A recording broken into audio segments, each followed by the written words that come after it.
La présentation ne s'affiche pas, je ne sais pas pourquoi. Alors, le bouton vert. Ouais. Ah d'accord, ok. Alors, bonjour, donc je suis Jean-Joseph Christophe, j'ai 2 doctorats, un de Paris 6 et un autre d'une université japonaise. Je parle couramment le japonais et c'est en rencontrant Alain Lalande, qui est à la fois clinicien et chercheur en imagerie cardiaque et qui a développé un logiciel d'analyse IRM cardiaque, que j'ai décidé de fonder la société Cassis en juin 2016. Alors Cassis, c'est une équipe pluridisciplinaire avec des compétences aussi bien en intelligence artificielle, en mathématiques appliquées, en radiologie cardiaque, etc. Et nous appuyons sur l'expertise de médecins en France et au Japon. Notre métier, la détection de zones du cœur pour calculer des paramètres cliniques qui vont permettre l'établissement du diagnostic cardiaque. Alors, le cœur, comme vous savez tous, c'est une pompe. Et pour savoir si le cœur pompe correctement ou pas, la première information dont le médecin a besoin, c'est un paramètre qui nécessite des informations sur des centaines d'images.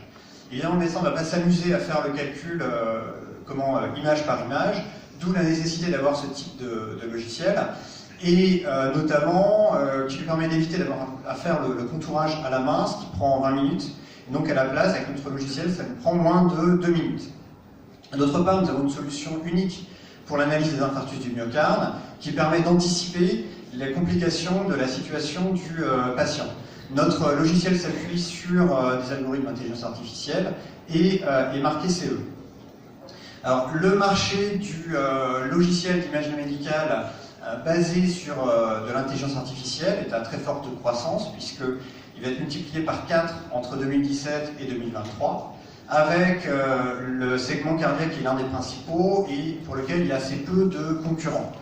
Les marchés clés sont le Japon, avec le plus gros équipement, la plus grosse quantité d'équipements IRM par habitant, les États-Unis qui restent le principal marché et la Chine qui est le marché le plus dynamique. Nous avons une ambition de croissance forte de notre chiffre d'affaires, de 150 000 € cette année à 7 millions d'euros en 2023. Nous sommes sur un marché pour lequel il y a une forte concurrence en termes algorithmiques.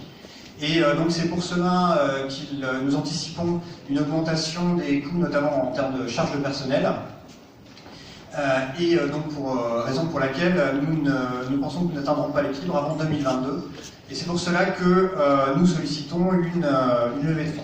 Alors je voudrais terminer sur le projet Pacifique, sur une maladie qui s'appelle l'insuffisance cardiaque à fraction d'éjection préservée, qui touche 50 millions de patients dans le monde aujourd'hui, 100 millions en 2060, avec une mortalité de 50% à 5 ans, et pour lesquels aujourd'hui il n'y a pas de diagnostic et il n'y a pas de traitement.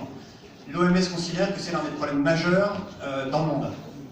Et Sanofi a décidé de lancer un projet autour d'un consortium qui s'appelle Pacifique, avec Servier, les hôpitaux de la PHP, des laboratoires de l'INSERM, et 4 PME, dont Cassis qui prend en charge la partie analyse d'image. Ce projet qui s'étale sur 5 ans est financé par la BPI et va nous permettre de nous ouvrir un marché de potentiel de 1 milliard d'euros.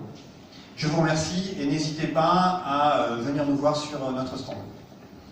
Merci beaucoup.